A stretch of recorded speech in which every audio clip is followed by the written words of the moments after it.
Fala galerinha de xadrez, tudo beleza? Pessoal, Frank Marshall foi um dos jogadores, um dos melhores jogadores do mundo no começo do século XX. Então ele foi campeão americano, ele é um jogador americano. Foi campeão de xadrez dos Estados Unidos de 1909 a 1936. Olha quantos anos sendo o melhor jogador dos Estados Unidos, realmente uma potência de jogo.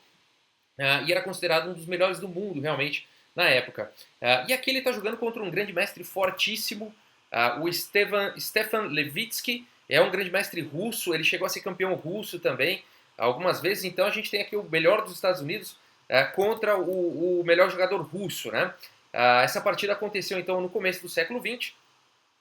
E vamos dar uma olhada então, e tem uma história interessante que eu vou contar para vocês no final da partida, o que aconteceu quando acabou então essa partida. Beleza? Então vamos lá. Aqui o Levitsky então está jogando de brancas e ele abre com D4 o peão da dama. Temos então E6 aqui pelo Marshall, E4 e D5. A gente caiu numa defesa francesa transposta, né? Em geral se joga primeiro E4, depois E6. Aqui foi invertido, mas caiu numa francesa. A partida seguiu então com o cavalo C3, então a variante Paulsen aí da defesa francesa, C5, o gambito Marshall. Então a gente já tem aqui o gambito Marshall pelo Frank Marshall. A partida seguiu com cavalo em F3, cavalo C6, E toma D5, E toma D5 e bispo E2. Então por que ele é chamado, né, de gambito Marshall? Aqui, se as brancas quiserem, elas ganham o peão, vou voltar, elas ganham o peão com D toma C5 aqui. E depois de bispo toma em C5, dama toma D5, tá bom? Então aqui as pretas entregaram o peão em troca de um desenvolvimento maior. Então poderia seguir aqui com dama E7 dando cheque. Depois de bispo E2, cavalo F6, então com tempo sobre a dama. E depois de dama C4, por exemplo, bispo E6, também desenvolvendo o bispo com um tempo sobre a dama. E depois de dama H4 e grande roque, a gente tem uma partida interessante, teria, né? Uma partida interessante, o gambito Marshall, aonde as pretas entregaram um peão, né? Por isso o nome gambito, entregaram um peão, em troca aí de um desenvolvimento melhor, e a gente teria uma partida interessante aí, tá bom? Mas não foi dessa forma que seguiu. Então aqui, depois de E toma em D5, as brancas jogaram bispo em E2, e a partida seguiu então com cavalo em F6, desenvolvendo, roque, precisa-se dar roque aqui urgente, né? Esse rei não pode ficar no centro, então bispo E7 primeiro, bispo G5, e agora sim, roque. E a partida seguiu com D toma em C5. Então caiu aí no gambito Marshall, né? As brancas aceitaram aí o peão e a partida então continuou com bispo em E6. Né? Esse peão de D5 estava atacado tanto pelo cavalo quanto pela dama, né? Não valeria muito a pena aqui, por exemplo, depois de D toma em C5, pegar o peão de volta com bispo toma em com bispo toma em C5. As brancas poderiam continuar aqui simplesmente com bispo toma F6, dama toma F6, dama toma D5. E depois de, por exemplo, bispo B4, dama D3 e bispo E6, de qualquer forma a gente teria caído aí no gambito Marshall, tá bom? Então, de qualquer forma, nessas linhas aí entrega-se um peão. A partida seguiu então com bispo em E6, cavalo aqui em D4 atacando o bispo, bispo toma em C5, e agora então as brancas conseguiram aí se livrar do bispo de casas claras aí das negras, cavalo toma em E6, F toma em E6 e bispo G4. Já um lance interessante, aproveitando aqui a cravada desse cavalo. Esse cavalo não pode capturar o bispo, né? Porque ele está cravado aqui, para não perder a dama. Então já as brancas atacando esse peão aqui, que virou um alvo, né? Virou um ponto fraco da posição, um peão da base, né? É sempre o alvo, tá? Então já imediatamente atacando aí esse peão. Esse peão precisa ser defendido, dama D6. E dama D6 ele defende o peão e ao mesmo tempo sai da cravada, né? Agora sim o Marshall está ameaçando capturar o bispo em G4, que seria um bom lance. Vale lembrar que nessa posição o Marshall tem já uma coluna aqui semi-aberta para jogar com a torre na coluna F e um centro bastante estável. Então uma posição muito boa aqui para o Marshall. A partida seguiu com bispo H3, então, para o bispo não ser capturado. A torre de A em E8, então trazendo aí, desenvolvendo a torre numa coluna importante, né, defendendo esse peão aqui. Dama D2, bispo B4 e agora o cavalo aqui está cravado. Bispo também F6, torre também F6, torre de A em D1, então também desenvolvendo aí as torres. E aqui, né, as brancas imediatamente estão ameaçando já cavalo E4, né? Então, por exemplo, um lance bobo aqui, um lance qualquer, A6, as brancas poderiam jogar aqui o lance cavalo E4, dando um duplo, então, na torre e na dama, né? E aí, caso as pretas capturassem aqui o cavalo, simplesmente depois de dama toma aqui em D6, bispo toma D6, torre D6, a gente teria uma posição com equilíbrio material, no entanto, uma posição melhor para as brancas, tá bom? Então, claro, o Marshall não vai permitir isso.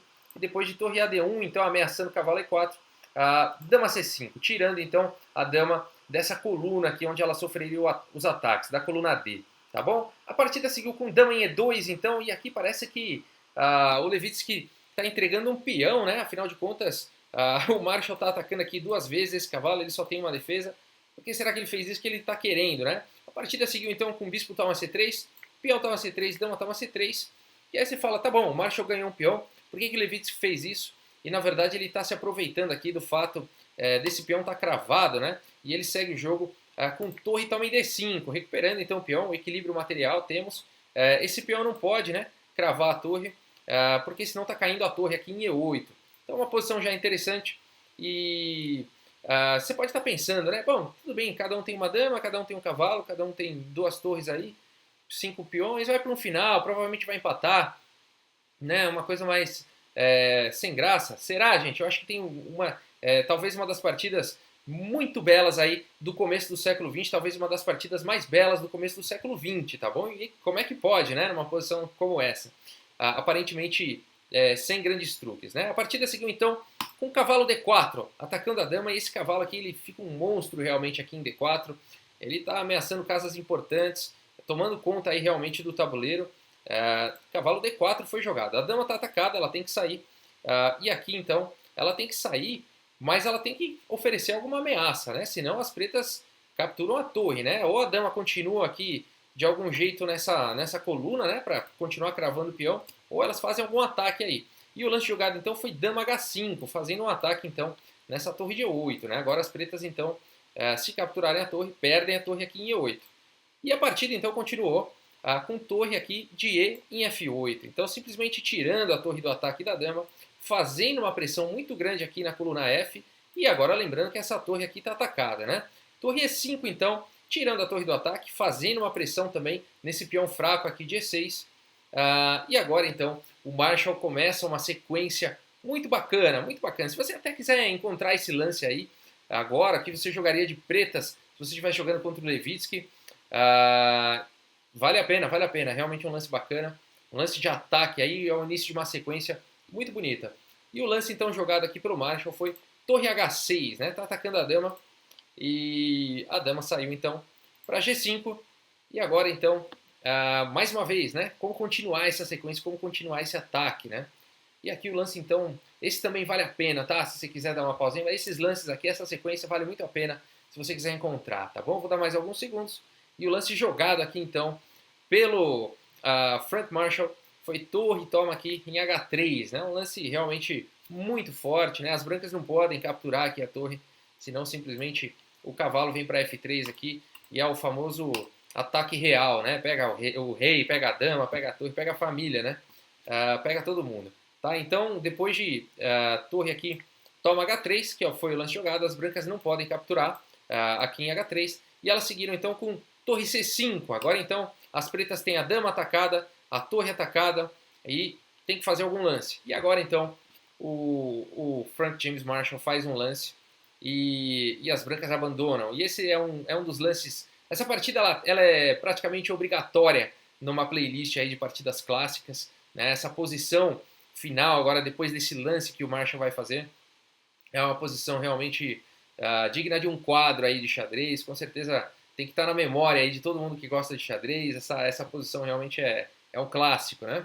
E o lance então jogado aqui pelo Frank Marshall, um dos lances mais bonitos aí do começo do século XX, foi o lance dama aqui, ó. Dama em G3, pasme, né? Acredite se quiser. Bom, se você encontrou, muito bem, parabéns, né? E se você está apenas aí querendo se divertir, é muito bonito, né? Realmente é uma posição muito interessante. Além de bonito, né? Ele traz ameaça imediata aqui de dama toma em H2 com checkmate, né?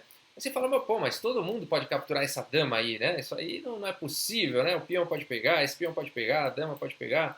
Bom, vamos dar uma olhada então. Então, só para dizer que nessa posição, o Stefan Levitsky abandonou a posição e conta a história, tá? Conta a história que eu falei para vocês que eu ia contar no começo do vídeo. Conta a história que nessa hora O Marshall e o Levitsky estavam jogando essa partida num café e havia uma grande audiência, muitas pessoas realmente foram lá ver os dois jogando. E nessa hora, quando chegou na posição e o Levitsky abandonou, um grupo de pessoas, um grupo de senhores se aproximou da mesa e eles estavam realmente muito emocionados, muito contentes de estarem presenciando aquilo, muito entusiasmados e começaram a jogar moedas de ouro em cima do tabuleiro. Veio um e jogou, e o outro jogou, e houve uma chuva de moedas de ouro, então, no tabuleiro em cima dessa posição. Tá? Uma história realmente muito legal. Essa história se espalhou, né? E aí começou, né? A galera começou a questionar, será que essa história é verdade? Será que não é? Não é possível, né? E aí foram atrás e tal. E aí um dia chegaram no próprio Marshall e falaram, olha, o pessoal tá contando essa história aí de chuva de moeda de ouro e tal no tabuleiro, fala a verdade aí pra gente. Isso aí aconteceu ou não? E o Marshall falou, aconteceu realmente, isso daí é verdade e tal. Mas, claro, a polêmica ainda existe. Parece que essa história de jogar moedas era uma tradição em Viena e que poderiam ser cavaleiros de Viena, senhores de Viena, enfim, não se sabe. Até hoje é um assunto que não dá para ter uma resposta certeira, mas é uma história no mínimo interessante, né? E aí confirmada pelo Marshall, né? E aí você pode estar se perguntando, mas por quê? Vamos dar uma olhada aqui, né? Nessas variantes aqui, o que está acontecendo? Bom, não dá para tomar com esse peão, simplesmente aqui, cavalo E2 seria checkmate, tá bom? O rei não tem como escapar, a torre está dominando aqui todas essas casas e ninguém pode capturar esse cavalo, tá? Então essa variante é mais simples de explicar. Se tomasse aqui com o peão de F, mesma sequência, tá? Cavalo aqui, cheque, o rei não pode escapar por conta dessa torre aqui, né? Única casa, lance forçado, o cavalo não pode ser capturado, o único lance seria rei H1, e aí torre toma F1 seria checkmate, né? Outras possíveis continuações aqui, né? Se dama toma, por exemplo, as pretas também ficariam muito bem aqui, uma posição vencedora com cavalo cheque, depois de rei H1, cavalo toma aqui em G3 cheque, as brancas não podem, né, capturar com esse peão, senão vai tomar checkmate, não podem capturar com esse peão porque está cravado, né, então teriam que mover o rei aqui, e aí depois de cavalo aqui em E2 cheque, rei H1, simplesmente torre aqui em C3, propondo aí a troca de torres, defendida aqui pelo cavalo, e aí com uma peça a mais, né, seria o suficiente para ganhar a partida com certeza, né. Outra possibilidade, né, depois aqui de dama G3, a ameaça aqui é dama toma em H2, pode falar, então as brancas podem defender aqui com dama E5, e aqui a sequência então vencedora seria o bonito lance, cavalo F3 cheque, e a gente teria uma posição realmente muito, muito bonita aqui também. Bom, o peão está cravado, não pode capturar o cavalo, o único lance aqui seria rei H1, e aí simplesmente torre em H2 seria checkmate. Então, praticamente em todas as continuações, ou seria checkmate ou as pretas estariam vencendo, né? Então, por isso que o Levitsky abandonou a partida, tá bom? Espero que vocês tenham gostado aí, pessoal, da partida, da história. Realmente a posição final aqui, esse lance dama G3, é um lance aí que ficou na história do xadrez e vale a pena ter na memória aí de todo mundo, beleza? Quero agradecer aqui, fazer um agradecimento ao Paulo Sérgio Costa Lino pela contribuição aí ao canal. Quero agradecer a todos vocês pela audiência. Quero agradecer aqui especialmente de coração o grande mestre Evandro Barbosa. Ele se prontificou ontem, esteve na live do canal Xadrez Brasil. A gente combinou, ele esteve lá ao vivo com a gente, se prontificou. A gente tentou fazer uma análise, tivemos problemas técnicos, né? Então o meu software não estava talvez preparado para trazer tantas telas juntos de Skype, da transmissão da live, do tabuleiro e tudo mais. Acho que sobrecarregou um pouquinho. O pessoal falou que eu não paguei a net, pode ser também. Mas quero agradecer aqui de coração, a gente vai marcar outra data, tá bom? O grande mestre Evandro Barbosa se prontificou, a gente vai marcar outra data e eu aviso vocês, tá bom? Eu vou colocar aqui na descrição também aqui do vídeo os links do canal do grande mestre Evandro Barbosa, que vale a pena, ele tá com um canal muito bacana aí no YouTube, e de uma cortesia aí que ele deu para os inscritos aí do canal Xadrez Brasil, que é um e-book de aberturas, tá bom? Vou deixar os links aqui na descrição do vídeo para vocês. Beleza, gente? Muito obrigado aí pela audiência mais uma vez, um grande abraço e até a próxima, gente. Valeu!